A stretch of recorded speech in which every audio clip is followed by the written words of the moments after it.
Sí, se escucha bien. Bueno, me quedo más tranquilo. Entonces, como les decía, las uniones de hecho abarcaban las uniones libres a las que se refería Vélez Sarsfield, pero también a los concubinatos. ¿Qué era un concubinato? En realidad era una pareja de dos personas de distinto sexo que vivían en aparente matrimonio, pero que por mediar un impedimento de alguno de ellos o de ambos no podían contraer matrimonio. Por ejemplo, aquel que estaba casado con el matrimonio disuelto, sabemos que tenía el, el, la bigamia como impedimento y entonces no podía casarse con su pareja. La ley de matrimonio civil, la ley 2393 y después la ley 23515 mantuvieron el concepto de que los matrimonios nulos por mala fe de ambos debía reputarse concubinato, es decir, que la propia ley descalificaba este tipo de unión justamente porque se habían casado sabiendo la existencia del impedimento, se disolvía el matrimonio, no se disolvía la pareja, pero tenían una especie de calificación legal. Calificación legal que no tenía demasiadas consecuencias, salvo que no había protección de derechos entre los que vivían en esta especie de concubinato. Y la situación durante el siglo XX fue más grave por la adopción del divorcio como costumbre de la sociedad. Sin embargo, la realidad se fue imponiendo y las leyes de seguridad social comenzaron a reconocer efectos a estos concubinatos, como por ejemplo la posibilidad de que el conviviente superstite pueda conseguir el beneficio de la jubilación mediante pensión cuando convivió 5 años con el causaviente o 3 años haber tenido hijos. Luego la jurisprudencia, ya a finalización del siglo XX y comienzos de este siglo, reconoció a la concubina o al concubino legitimación en la acción de daños y perjuicios por la muerte de su compañero en la responsabilidad extracontractual por hechos ilícitos, algo que había sido discutido en doctrina, pero finalmente la jurisprudencia lo admitió. Y también las jurisdicciones municipales en distintos puntos del país crearon el registro de uniones de hecho, mediante las cuales, si bien no se los reconocía con los mismos efectos que el matrimonio, podían tener efectos, por ejemplo, en la obra social, podían acceder a créditos conjuntos, a la adquisición de viviendas, beneficios, con lo cual la unión entre dos personas por fuera del matrimonio fue teniendo de a poco su estatuto jurídico. El régimen de uniones convivenciales que introduce el Código Civil y Comercial está orientado más bien a la protección, si bien recibe algunas críticas en el sentido de que aquellas personas que no han querido casarse es porque en definitiva no están dispuestas a aceptar un régimen de deberes y derechos entre ellos. Desde esta perspectiva, el régimen de unión convivencial se ha convertido en un régimen legal forzoso porque estando en las condiciones y requisitos que la ley impone, los efectos de la unión convivencial surgen igual, aunque no sea la voluntad conviviente.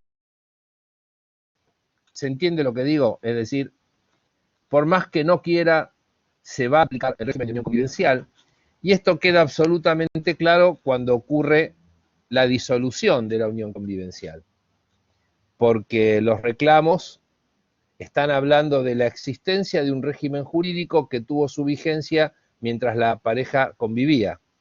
No depende justamente de cada uno de los integrantes mantener la vigencia del régimen, sino que la ley en este sentido es objetiva. Se impone como hecho las normas del Código Civil y Comercial que regulan las relaciones entre los convivientes durante la convivencia y los efectos que se generan una vez que esta unión convivencial cesa.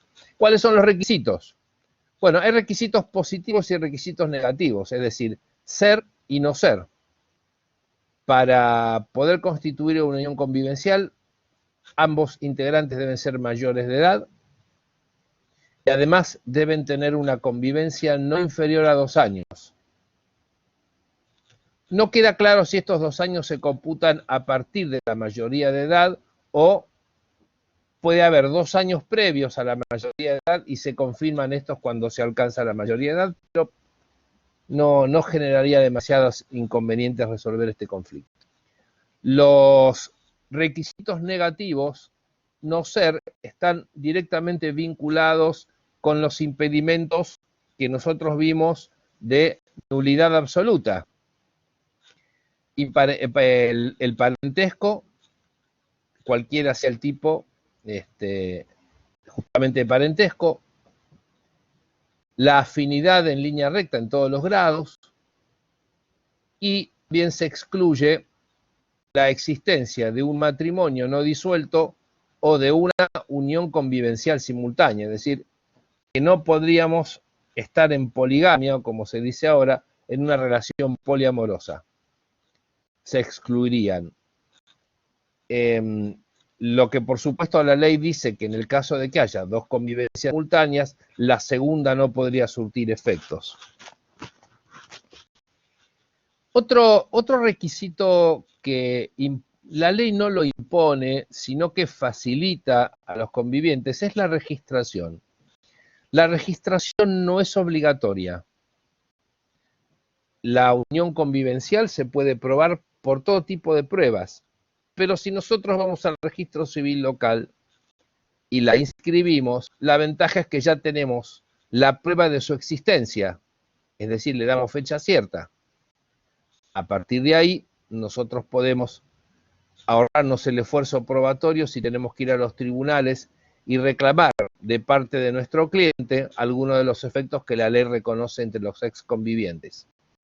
Porque vamos a ver que los reclamos entre los convivientes durante la convivencia prácticamente no existen. Vamos a ver que se ofrece al conviviente otras modalidades de registro en tanto y en cuanto los convivientes realicen lo que se denomina pacto convivencial, que ahora vamos a caracterizarlo. Pero insisto que la registración no es obligatoria y que, como dice el artículo 512, esta se puede probar por cualquier medio de prueba. Desde un contrato de alquiler, desde fotografías de viaje, desde lo que sea. En este sentido, toda fuente de prueba sirve para acreditar la existencia de unión convivencial. Los deberes y derechos de los convivientes son iguales que de los cónyuges.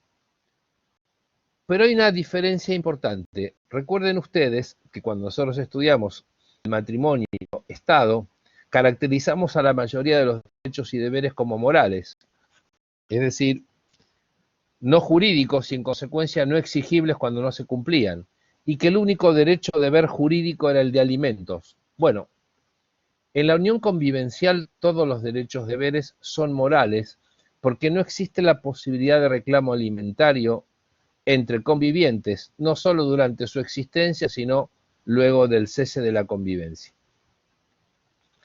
Creemos, o por lo menos yo creo que es un descuido importante del legislador, porque la justificación para sancionar el régimen legal de uniones convivenciales está dado por la llamada tutela legal, es decir, tutela legal de derechos esenciales, porque el artículo 14 bis de la Constitución impone la protección integral de la familia.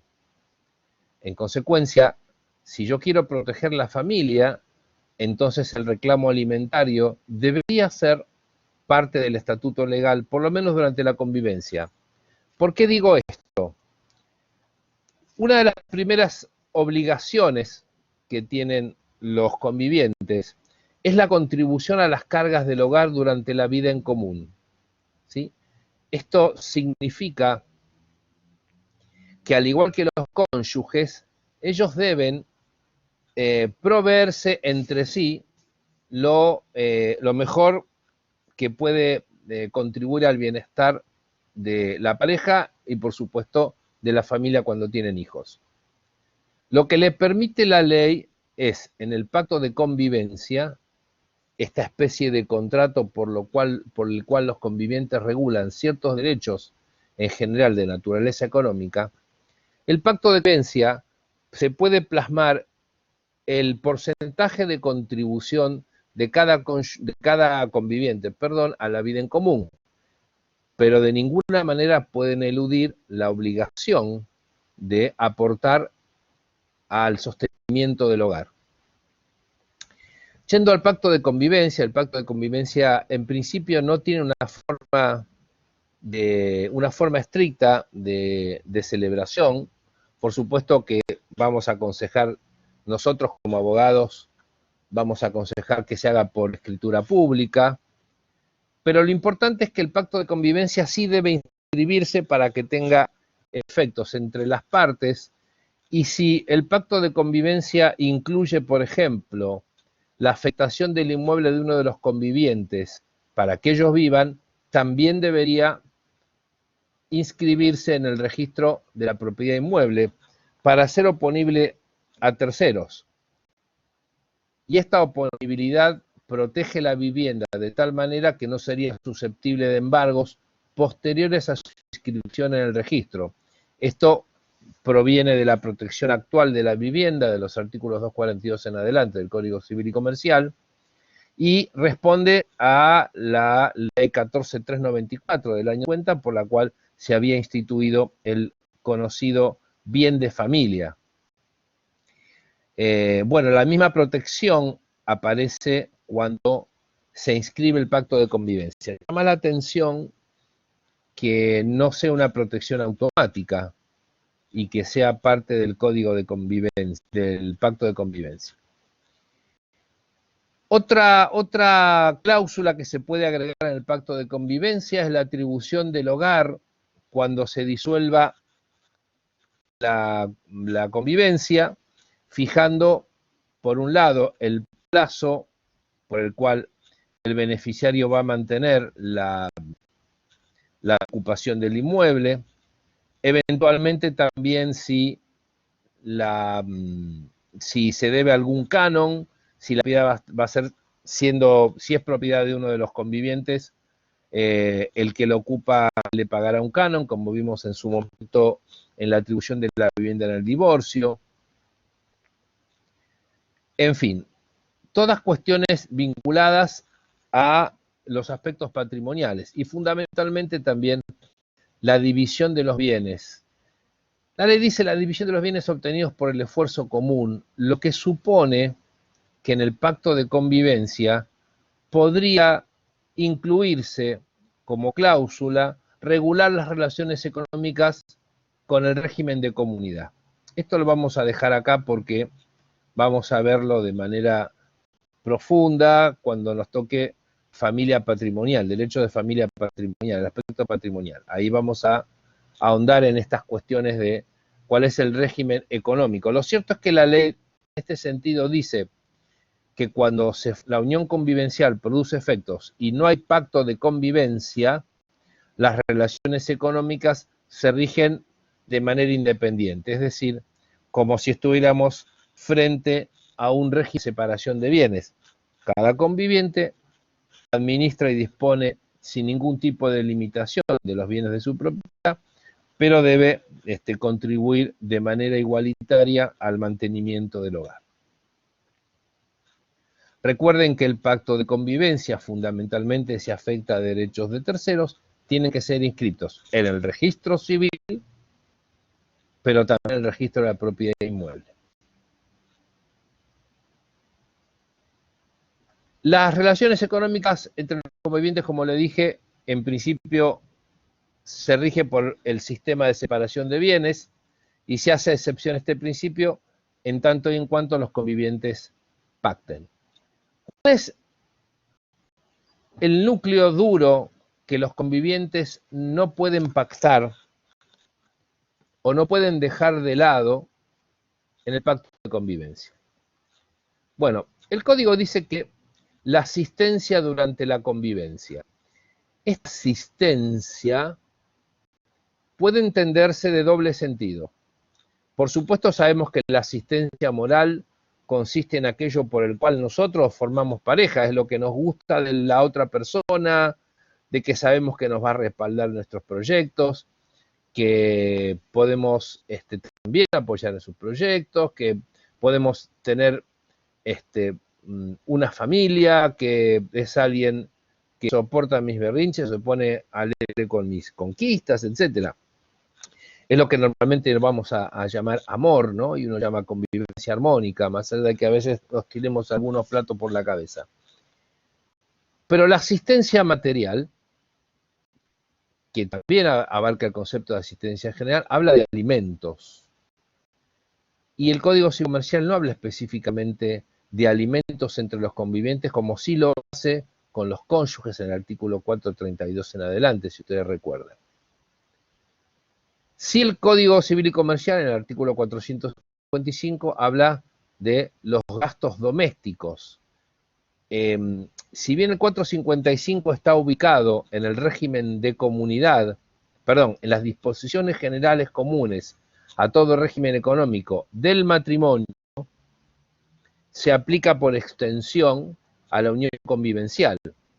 Entonces, los conviventes están obligados a la contribución a los gastos domésticos en la medida de sus posibilidades. Ya les dije que por el pacto convivencial podrían pactar cuotas de contribución. Otro aspecto que es innegociable es la responsabilidad por las deudas contraídas.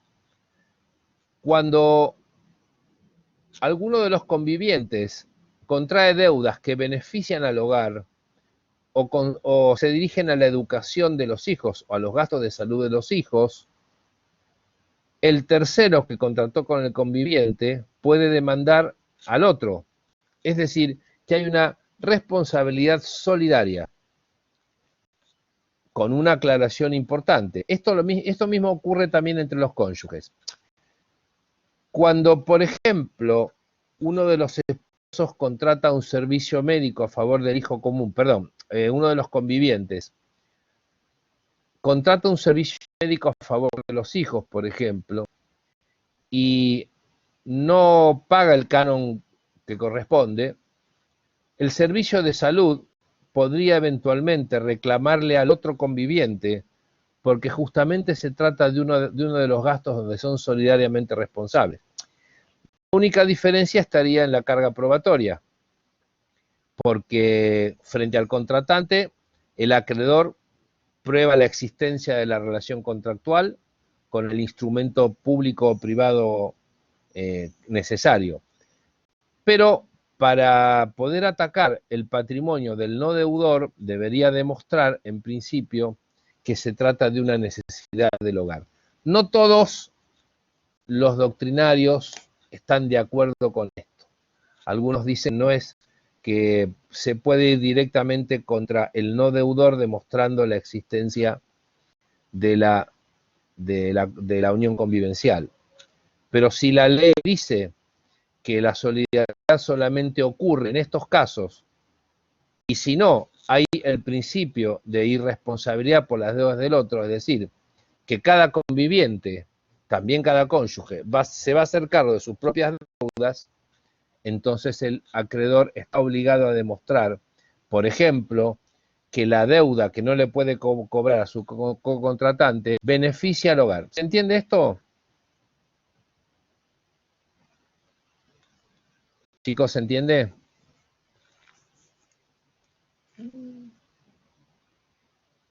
Sí, profe, sí se entiende. Si respóndanme porque por ahí no me están escuchando, estoy hablando al aire. Hola, Cualquier hola, cosa. hola, ¿se escucha? Sí, se escucha, yo escucho bien. Bien, sí. Bien. Buenas tardes, profesor, sí, se escucha bien. Perfecto. Vayan, si tienen la guía que hay que completar, mejor todavía, porque ahí van a ubicar varias de las respuestas de la guía de estudio. Otro punto que no pueden negociar los convivientes es la protección general de la vivienda. Hay un principio por el cual la vivienda entre cónyuges, asiento del hogar conyugal, queda automáticamente protegida de cualquier tipo de decisión patrimonial que quiera tomar el propietario. Por ejemplo, si los esposos viven en el domicilio de uno de ellos, en el inmueble de uno de ellos, este no puede venderlo si no pide previamente autorización al otro. Y esto es una disposición común, cualquiera fuese el tipo de régimen económico que los esposos se hayan dado a sí mismos. Esta regla se aplica automáticamente a los convivientes, de modo tal que los derechos que tiene el propietario sobre su inmueble, si está asentado el hogar de los convivientes, queda sometido a la autorización del otro. Tampoco podrían quitar los muebles que forman parte del inmueble, lo que se conoce normalmente como el ajuar del hogar, sin autorización. ¿Qué ocurre si el propietario consigue vender la propiedad que no debería hacer, o sacar bienes muebles que forman parte del ajuar del hogar? Bueno, el otro conviviente, igual que el cónyuge, tiene la acción de nulidad del acto de división, y también el pedido de reintegro de los bienes muebles que se retiraron del hogar convivencial a través de una acción judicial.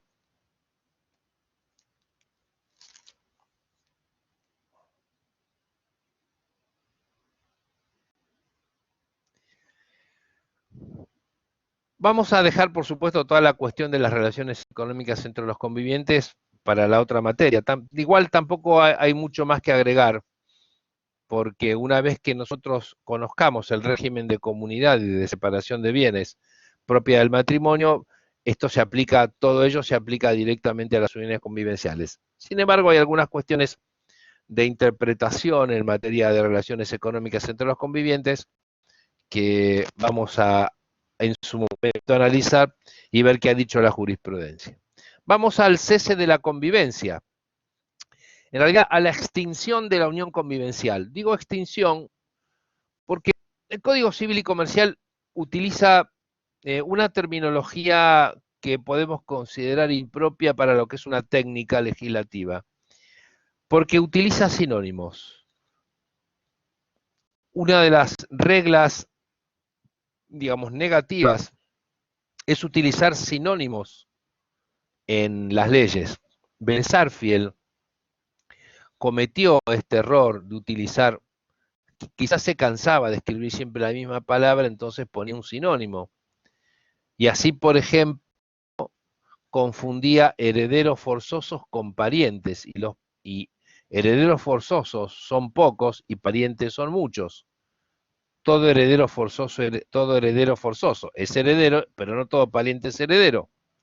Y generó unas confusiones importantes. Bueno, el Código Civil y Comercial incurre, a mi juicio, en un error parecido, porque por un lado del cese de la unión convivencial y por otro lado habla de la ruptura. Y no es lo mismo, ¿no? No es lo mismo el cese que la ruptura, porque el cese puede referirse a algo progresivo o consensuado, mientras que la ruptura suena unilateral e intempestiva. Pero sacando de lado esta discusión terminológica, que yo creo que alguna consecuencia tiene, vamos a ver lo que dice la ley. Bueno, ¿cuáles son los casos de cese de la unión convivencial? Bueno, acá lo vemos. Obviamente, por muerte de uno de los convivientes o por muerte presunta de uno de los convivientes. Si los convivientes contraen matrimonio entre sí, obviamente que termina la unión convivencial. Pero también si uno de los convivientes se casa con una tercera persona, o si hay una nueva unión convivencial de uno de sus miembros. Acá la ley, evidentemente, lo que pretende es que cuando alguien hace una unión convivencial, genere actos que demuestren que tiene voluntad sobre la segunda unión y no sobre la primera, porque corremos el riesgo de que ocurra una especie de bigamia de convivencial. La ley dice que no se puede formar una unión convivencial estando con otra. De todas maneras, esta posibilidad interpretativa se agota cuando tenemos que pensar que una nueva unión convivencial tiene que tener por lo menos los 2 años que indica la ley para que surta efectos. Con lo cual, no es tan automático que por empezar una nueva unión convivencial cese la primera. Puede haber mutuo acuerdo, ¿sí? Se ponen de acuerdo los convivientes y dicen, bueno, hasta acá llegamos, gracias por los servicios prestados, hemos sido muy felices, pero de ahora en más tomaremos caminos opuestos, ¿no? Como dicen los boleros.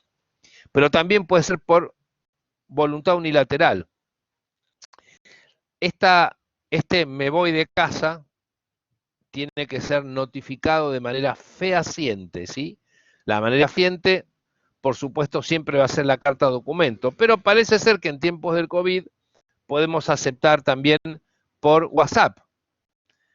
Es poco elegante, pero puede ser eficaz. Mando un WhatsApp, digo, bueno, no me esperes a cenar esta noche ni las que siguen, porque no vuelvo.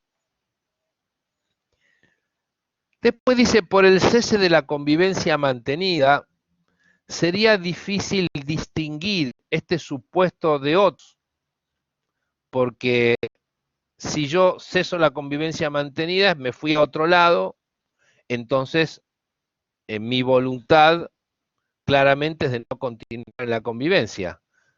Esta conducta mía, por otro lado, anularía la necesidad de hacer una notificación fehaciente.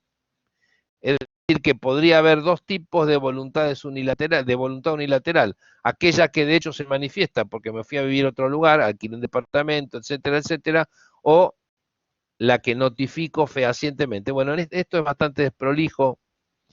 Yo creo que estas desprolijidades provienen de no haber seguido al pie de la letra el régimen legal que les sirve de antecedente y que es convivencial canadiense. El Código Civil de Canadá se conoce como el Código de Quebec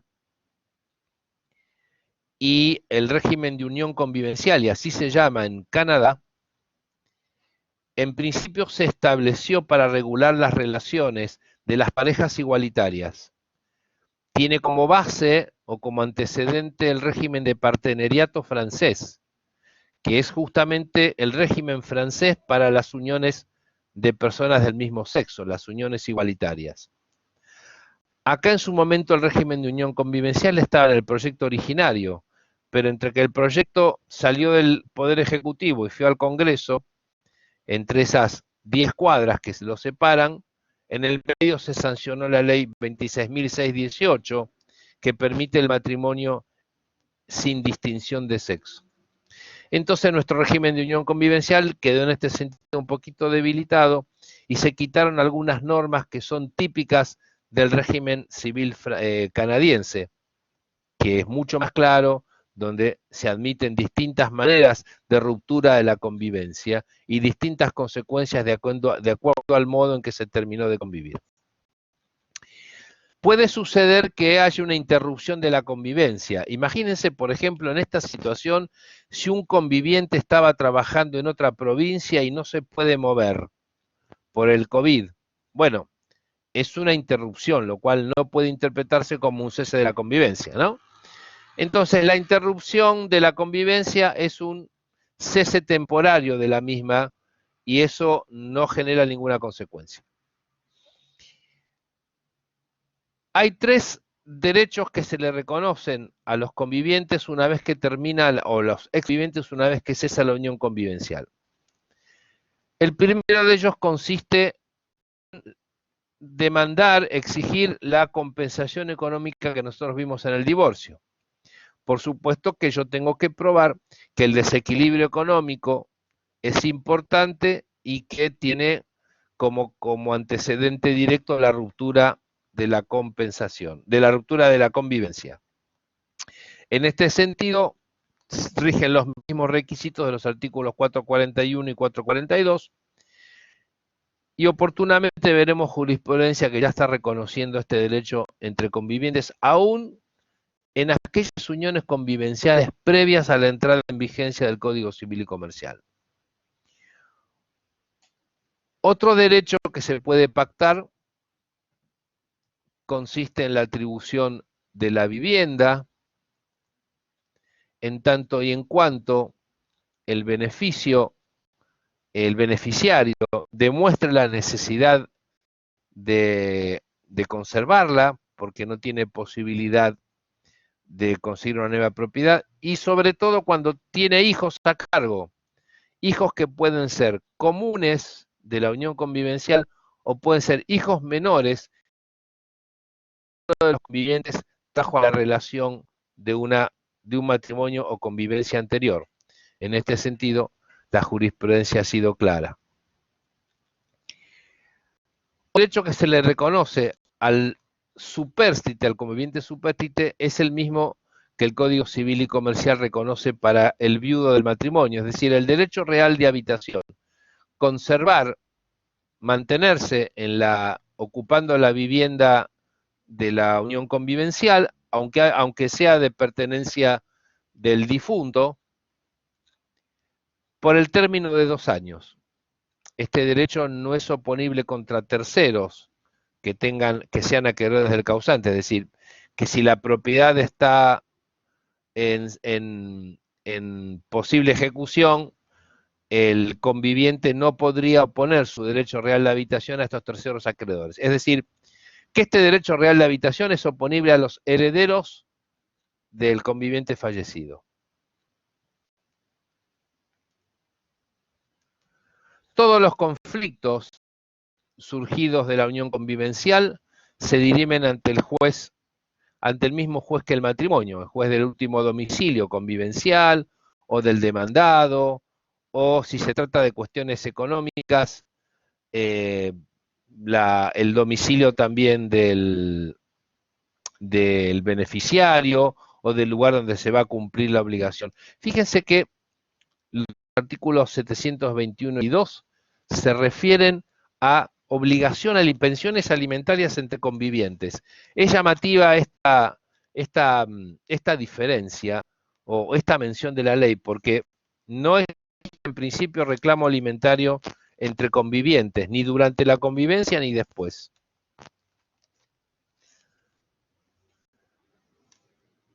Colorín colorado, unión convivencial ha terminado.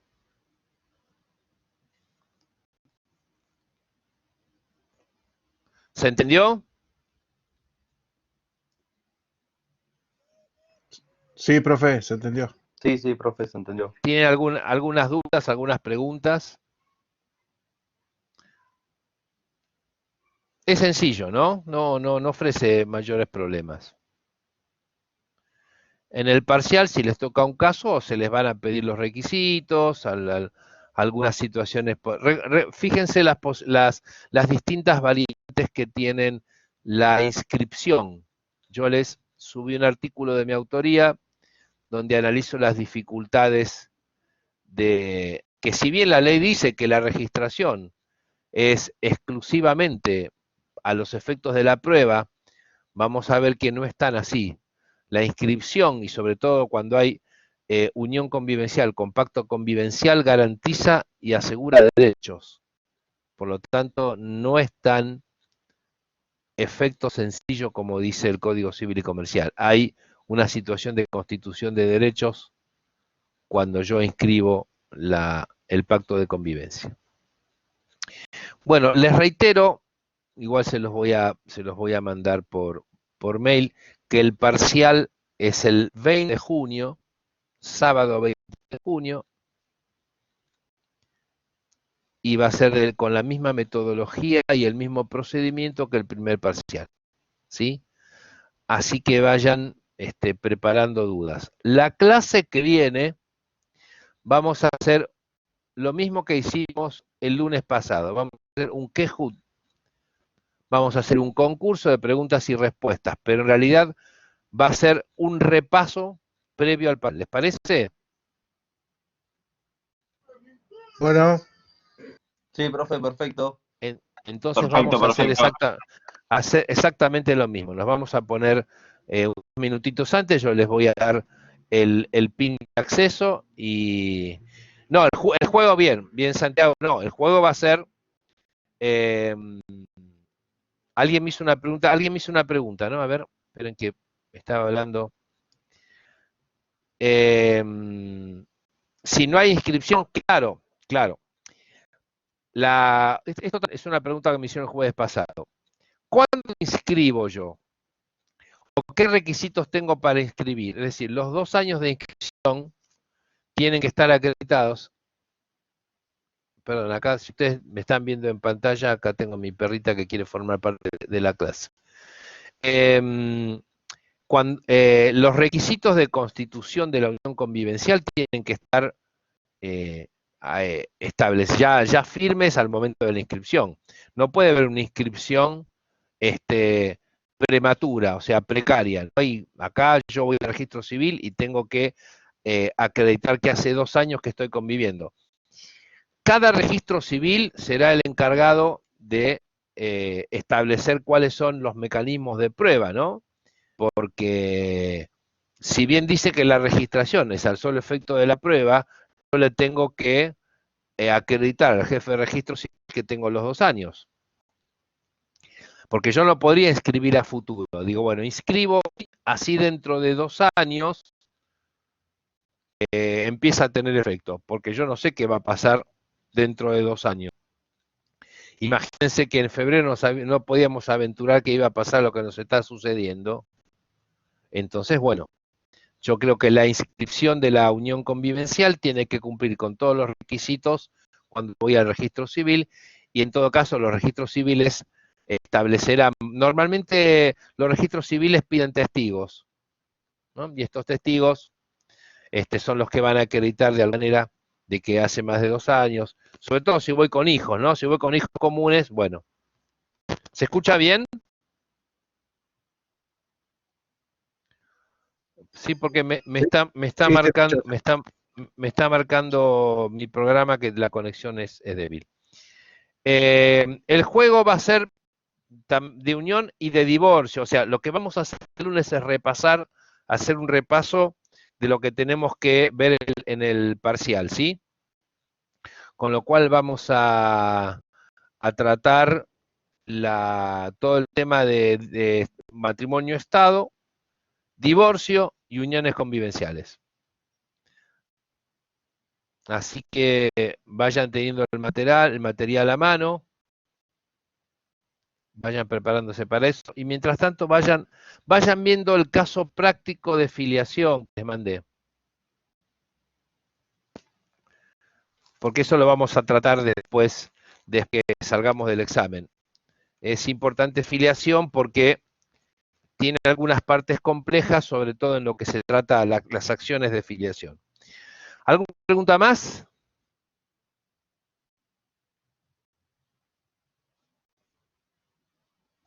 Profe, Sí, matrimonio, estado, divorcio y uniones convivenciales.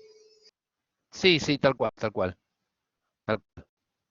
Todo lo que es filiación, adopción y responsabilidad parental será parte del tercer parcial. Ok, gracias. De modo tal que no tengamos demasiado material para estudiar y el examen parcial no sea un choclo, ¿no? En teoría para ustedes debería ser más amable este segundo parcial que el primero, que tenía varios temas. Además, ya conocen la metodología, ¿sí? Recuerden, repasen, tengan a mano los trabajos prácticos que hicieron, que eso les va a servir para hacer un buen examen parcial. Bueno, chicos, nos vemos la semana que viene, ¿de acuerdo? De Bueno. acuerdo, hasta luego, profesor. Dale, profe, Buena buenas noches. semana. Quédense en casa. Chau, chau.